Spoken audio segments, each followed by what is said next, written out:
Today we have an Olmec family fiesta. It's free and fun for the entire family with ballet folklorico Quetzalcoatl, mariachi monumental, salsa dancing lessons, face painting for the kids, mural painting for the kids, and it's just a kickoff to this wonderful outdoor exhibition that will be here throughout the entire summer in DuPage County.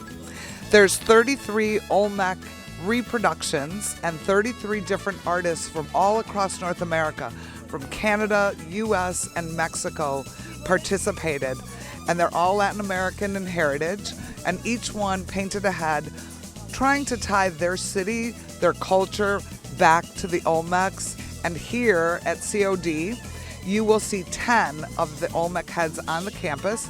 We encourage you to start your tour in the lobby of the Mackinac Art Center because we have a display that explains the history of the Olmec culture, and it's a way for us to share this culture and legacy and get people outside enjoying public art.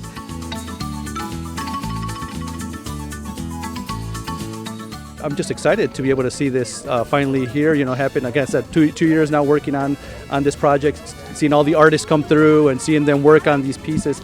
It's just incredible to see this excitement. Es importante poder traspasar esa barrera de la cultura y seguir expandiendo esos horizontes, que la gente aprenda más sobre nuestras culturas.